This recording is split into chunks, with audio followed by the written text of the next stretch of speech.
Assalamualaikum warahmatullahi wabarakatuh. Salam sejahtera dan salam sehat untuk kita semua. Apa kabar ini para sahabat Asosiasi Disleksia Indonesia?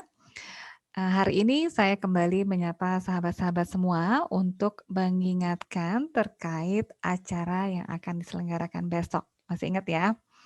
Jadi rangkaian besarnya adalah, acara kelas edukasi dan kelas beasiswa yang digagas oleh Komunitas Peduli Anak atau Kompak yang berbasis Jepara, bekerja sama tentu saja dengan Asosiasi Disleksia Indonesia dan didukung oleh pemerintah Australia melalui skema dana hibah untuk alumni, serta juga didukung oleh pemerintah Kota Jepara tentunya. Nah, rangkaian acara ini yang kita beri nama kelas edukasi dan kelas beasiswa terdiri dari banyak pertemuan. Kita sudah melakukan pertemuan pertama sebagai opening, kemudian kelas edukasi sesi 1, sesi 2, dan sesi 3. Sesi 1 waktu itu Dr. Purboyo Solek, spesialis anak konsultan, membahas tentang perkembangan susunan saraf pusat ya sebagai dasar pengetahuan kita untuk memahami berbagai ilmu yang akan dibahas berikut-berikutnya. Kemudian Dr. Wiyarni Pambudi, spesialis anak, beliau membahas tentang apa-apa saja yang penting diperhatikan di hari-hari pertama kehidupan seorang bayi ya, bahkan dari janin kemarin diceritakan. Kemudian kelas edukasi sesi kedua, Dr. Yulianti Iman, spesialis kedokteran fisik rehabilitasi, beliau membahas tentang milestone pertumbuhan dan perkembangan motorik kasar. Jadi perkembangan dari tahapan-tahapan perkembangan dari perkembangan motorik kasar itu yang didasari dari otot-otot besar ya. Jadi kemampuan tengkurap, duduk, jalan, ya, lompat, ya, beserta tentu tahapan-tahapan di setiap umur ya, kualitas yang harus diperhatikan dan termasuk juga kelainan-kelainan motorik kasar apa yang mungkin sering terlihat di setting sekolah gitu ya.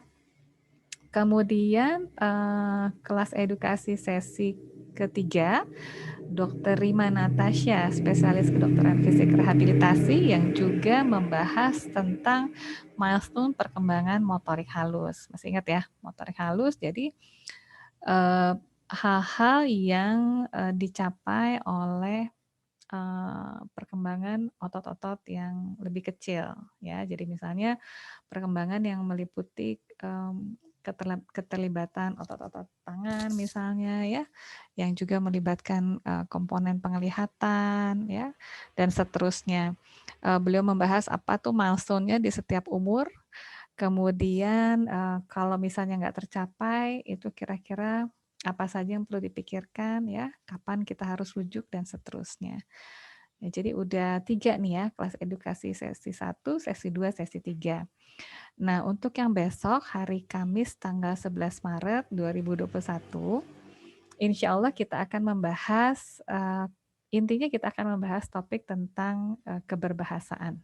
Ya, diawali nanti dengan Dokter Opi, spesialis anak. Beliau akan membahas bagaimana milestone perkembangan bahasa. Jadi tahapan-tahapan perkembangan bahasa di setiap umur yang harus dicapai oleh setiap anak-anak normal gitu ya.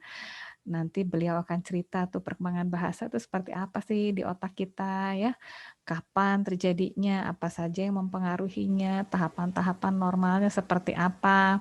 Ya, kalau misalnya nggak tercapai kira-kira gimana gitu ya, itu yang akan dibahas. Dan kemudian Dokter Alia, spesialis telinga hidung tenggorok ya. Ini akan membahas tentang milestone pendengaran. Wah, ini luar biasa nih ilmunya ya. Mungkin nggak banyak di antara kita yang mendapatkan kesempatan luar biasa belajar tentang bagaimana mekanisme pendengaran yang normal. Ya, kita baca yang normal-normal aja dulu ya. Namun beliau akan memberikan juga hint ya, petunjuk-petunjuk apa yang harus dipikirkan kalau hal-hal yang normal tadi tidak ada gitu ya, tidak tercapai misalnya ya. Nah, kemudian topik ketiga saya sendiri yang akan membawakan besok. Saya akan berbagi tentang gangguan keberbahasaan. Nah, ini menarik ya, gangguan keberbahasaan itu kayaknya topik yang paling gimana gitu, paling hits ya, hampir semua kekhususan dari seorang anak-anak gitu ya, itu biasanya ada aja gangguan berbahasanya, ya macam-macam lah itu. Dan memang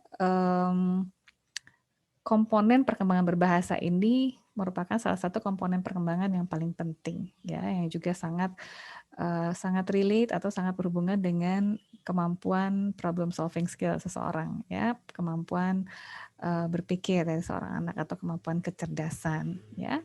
Nah, gangguan berbahasa ini kan banyak gitu ya, banyak sekali, banyak penyebabnya, banyak bentuknya ya. Namun sayangnya di masyarakat mungkin masih disamain aja semua gitu ya. Pokoknya gangguan bahasa aja. Lalu nanti dalam tanda kutip obatnya atau terapi ya udah terapi bicara aja semuanya. Mungkin modelnya gitu ya. Nah, besok kita akan belajar nih, harusnya kayak gimana sih, bener gitu kayak gitu ya.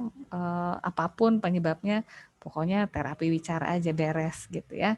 Bener gak sih kayak gitu ya? Coba besok kita dengerin, simak kuliahnya, besok 3 pembicara. Jadi pastinya lebih panjang dari biasanya, tapi nggak apa-apa sih, besok kan hari libur ya. Di pagi-pagi itu udah harus pada amunisinya amunisi kesehatannya harus prima ya, jaga fisik, mental, lahir batin, cemilan ya, supaya besok bisa simak dengan baik, dan bisa dipahami ya, tenang aja kita akan banyak break-break juga kok ya. Tapi ininya keren banget, topiknya seru banget buat besok. Jadi jangan sampai terlambat. Jangan sampai lupa nyalain alarm, jangan sampai kelewat hari malahan ya. Pokoknya ditunggu besok ya, nggak sabar kita insya Allah ketemu besok ya. Salam sehat buat semua. Assalamualaikum warahmatullahi wabarakatuh.